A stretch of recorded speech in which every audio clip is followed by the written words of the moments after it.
Assalamualaikum warahmatullahi wabarakatuh. Salam sehat untuk kita semua. Baik, pada kesempatan kali ini kami akan membagikan beberapa hal terkait penggunaan teknologi dan internet, termasuk komitmen dan kampanye kami sebagai peserta Latsar CPNS tahun 2022.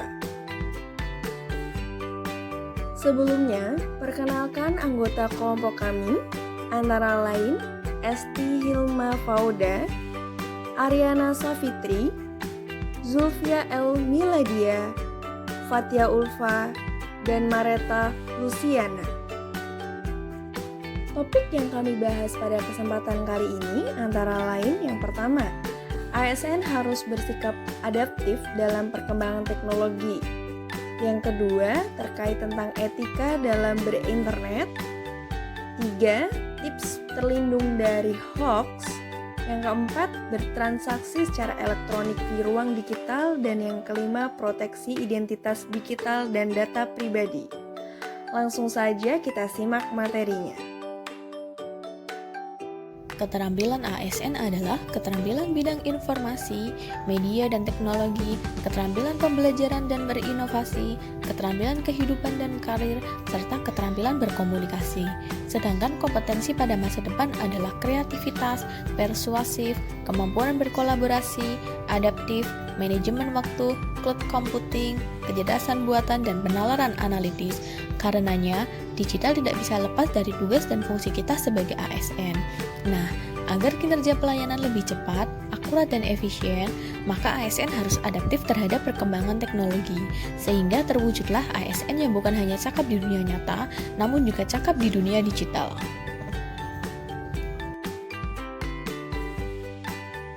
ASN harus adaptif terhadap perkembangan teknologi.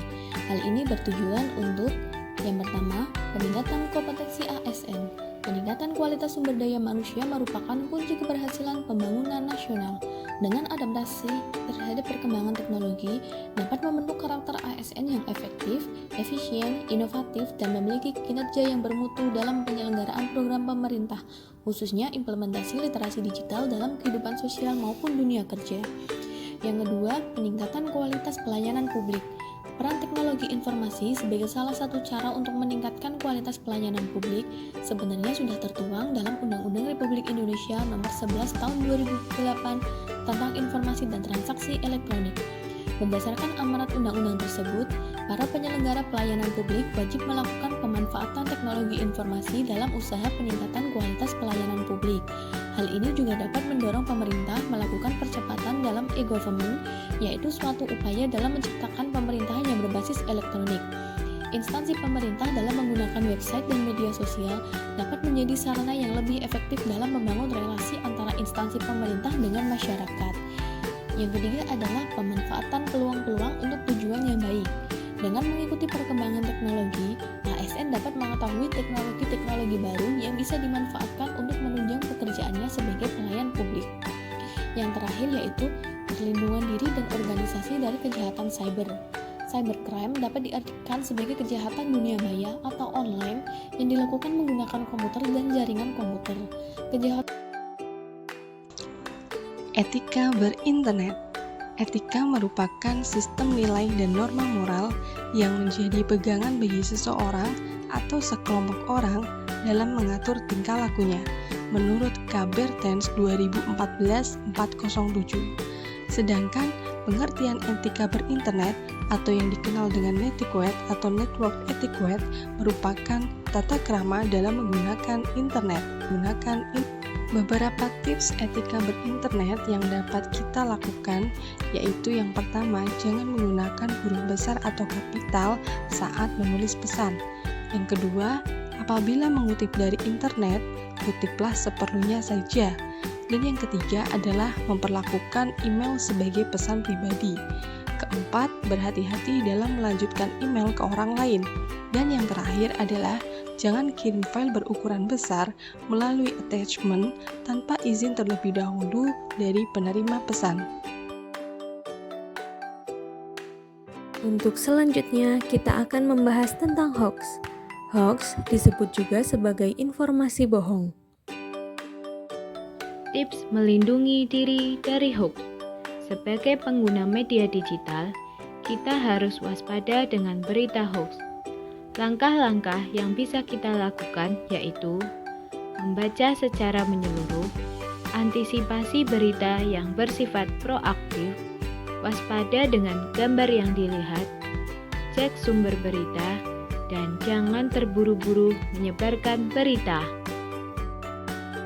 Kemudian kita akan membahas mengenai berinteraksi dan bertransaksi secara elektronik di ruang digital dalam perkembangan teknologi. Seperti yang sudah kita ketahui, sejak kemunculannya di kehidupan kita, beragam aktivitas sosial, ekonomi, dan politik yang kita lalui tidak terlepas dari koneksi internet. Dengan koneksi internet, kita tak harus datang ke toko secara offline.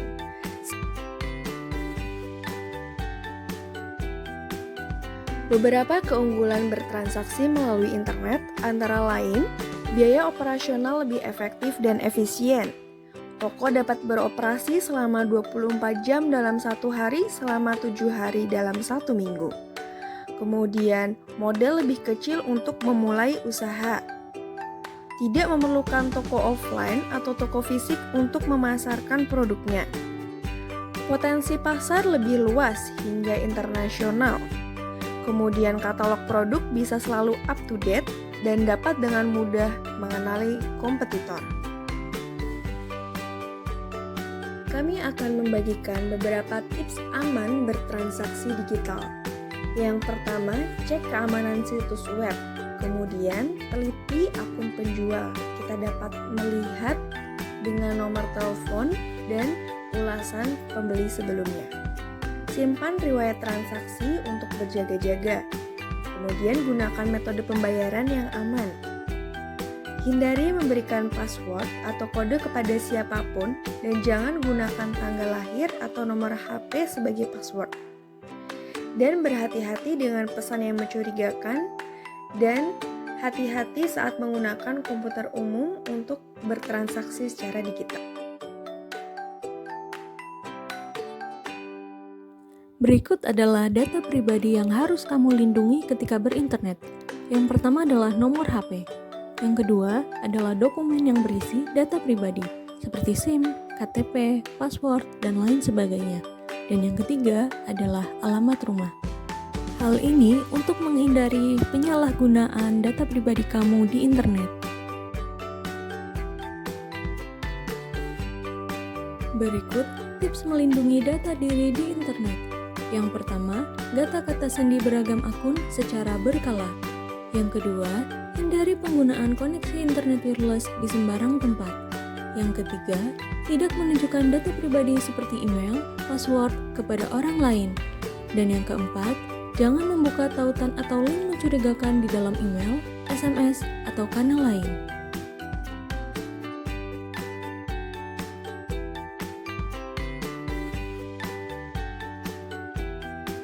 Untuk kesehatan digital. Terima kasih, semoga bermanfaat.